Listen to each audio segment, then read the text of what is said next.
The GT40 is without a doubt one of the single most iconic cars in motorsport history. Its design is timeless, and the battle against Ferrari at the 24 Hours of Le Mans is legendary. Given its impact, it makes sense that the real GT40s are worth millions of dollars today. And even if you wanted a near-perfect replica, companies like Superformance could build you one, but it will still set you back nearly $300,000. But what if you wanted your own GT40 back in the 60s and 70s? Before Superformance, there was really only one company offering the dream of GT40 ownership to the average person. Based in California, they called themselves Fiberfab, and they built not one, not two, but 3 different GT40-inspired kit cars that ranged from budget-friendly kits to full-fledged turnkey supercar killers. They weren't just slapping together fiberglass bodies. Fiberfab was making the GT40 fantasy accessible to the masses. But this isn't a story just about cars. It's a story about ambition, deception, and a man who had blood on his hands. Because behind Fiberfab was a founder whose life would take a turn so dark and so shocking that it almost seems made up. And the GT40 replicas that he helped create, well, those were only the beginning of the end.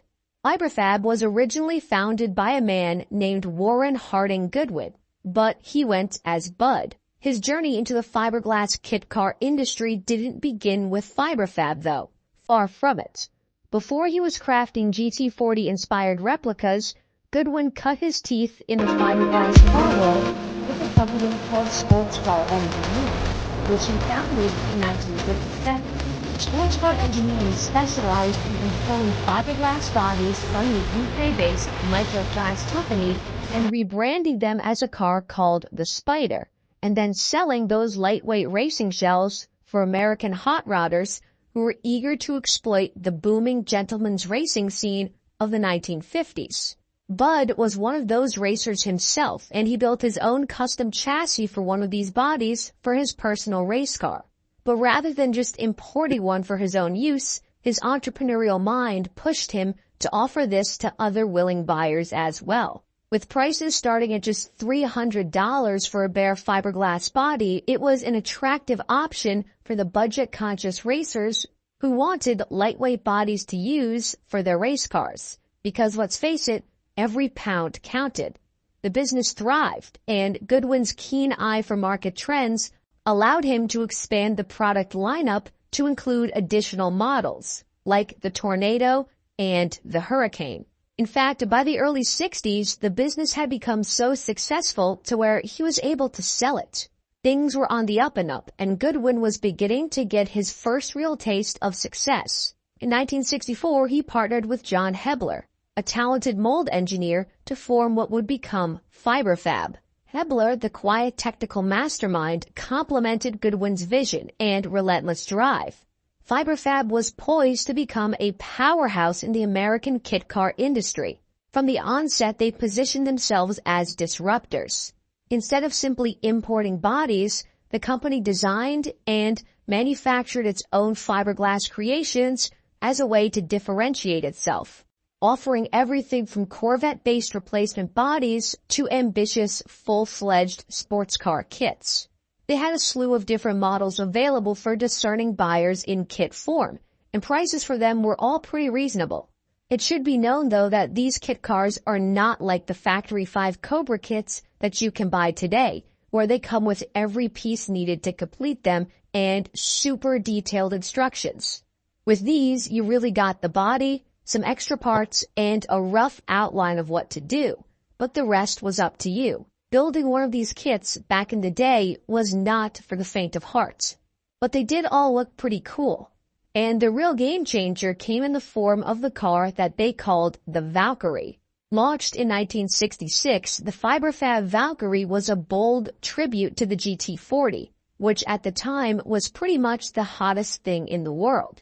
And if you squinted, this car was a GT40, but upon closer inspection you can see that the lines were just a little bit off and the proportions weren't quite right. It was better looking than a lot of kit cars, and back then you probably could have fooled pretty much anyone with it. Because of the lack of the internet existing, not many people had actually seen a real GT40.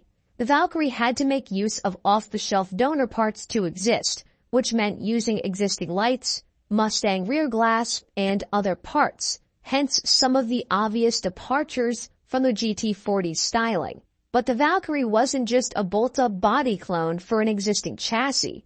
The Valkyries were designed to handle real American horsepower, with their custom tube frame chassis that was engineered by Fiberfab. It could be purchased totally turnkey with a 427 cubic inch Ford V8 and a ZF 5-speed transaxle, the exact same drivetrain used in the real GT40, making it not just a kit, but really one of the most serious performance cars of the era. The only problem was that turnkey Valkyries cost $12,000 in 1966, triple the price of a brand new Corvette.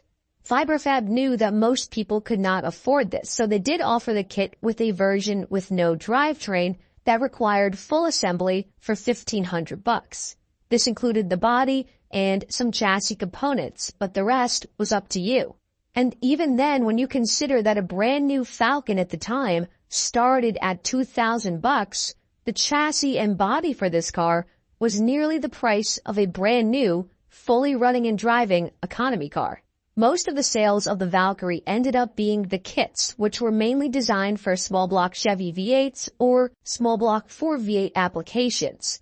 Most of the suspension components for the Valkyrie were actually sourced from a Corvair, as was the transaxle for the kit cars. So a donor Corvair plus the engine of your choice were the main parts that you needed to at least get one running. Now, if the $1,500 for the kit plus the donor parts to finish it was still too steep for you, then don't worry, because Fiberfab had two other models under the Avenger nameplate. Now, the Avenger body was very similar to that of the Valkyries, except for its tail section being elongated. And you may ask why. Well, to keep costs down for the Avenger kits, Fiberfab needed to ditch their custom tube chassis and allow customers to mount the Avengers on off-the-shelf donor platforms. There were two Avenger GT versions as mentioned, the GT12 and the GT15. The GT12 cars were designed like so many other period cars to use a Volkswagen Beetle floor pan as the donor. This meant the suspension, steering, and drivetrain from a VW would be the engine of choice for the GT12. And if you recall correctly, the engine on a VW is in the rear. The Valkyrie's custom chassis mounted a V8 in the middle, like the GT40. So with the VW engine hanging off the back, that was why the rear body of the car had to be extended. The VW base kit was only $695 for the body, according to period literature, plus the cost of the donor parts, which would have made this a much cheaper proposition than the Valkyrie kit. Then the GT15 version of the Avenger was the same core premise, except this one retained a factory tube frame designed to be used with all of the Corvair parts to mount right up to it, including the drivetrain. The air-cooled flat 6 and the manual transaxle from the Corvair would have been the engine choice for these cars as well. Realistically, the Corvair flat 6 would have been a much better engine option in terms of sound and performance than the VW, and these kits started at $1,295. With 3 different GT40-inspired replica models available for different price points, in addition to all of the other models that they offered, it seemed like Fiberfab was on top of the world in regards to the kit car game. But as Fiberfab expanded its operations, Goodwood's ambition and his personal demons began to catch up with him. The company was riding high on the growing popularity of its kits, but behind the scenes, Goodwin's personal life would unravel. What should have been Fiberfab's golden era would instead take a dark and tragic turn, forever altering the company's legacy. Shockingly, in 1967, the founder, Bud Goodwin, was arrested. And unlike most entrepreneurship fall-from-grace stories, this wasn't an arrest rooted in fraud or financial misdoings. Bud was arrested on suspicion for the murder of his wife, Jamaica, in a shocking case that made headlines across California. Now, Jamaica wasn't just Bud's wife. She also played a pivotal role in Fiberfab as a company executive. According to period reports, Goodwin returned home in the early morning hours to find Jamaica in the company of another man in their own home. In a fit of rage, he brandished a firearm and shot what was initially intended as a warning shot.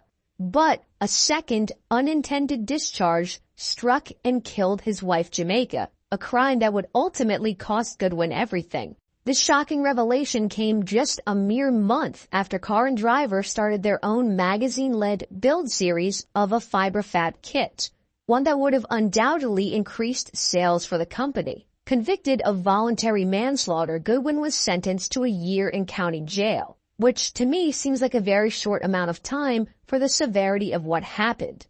But before he could serve his time, fate intervened. On December 26, 1968, the day after Christmas, Bud Goodwin was found dead in his cell, the victim of an apparent heart attack. With its founder gone and its future uncertain, Fiberfab teetered on the brink. But the company would not disappear. Despite the scandal and sudden loss of its founder, Fiberfab would continue on, passing through multiple different ownership changes in the coming years. The dream that Goodwin had built wasn't dead just yet. But without him at the helm, Fiberfab would never quite be the same. This is by far one of the craziest stories in automotive history, and I felt that I had to do my best job to write about it and share it with you all. Now let me know if you personally had ever seen any of these Fiberfab GT40 styled kits back in the day, and more importantly, if you ever knew the crazy story behind them in the comments down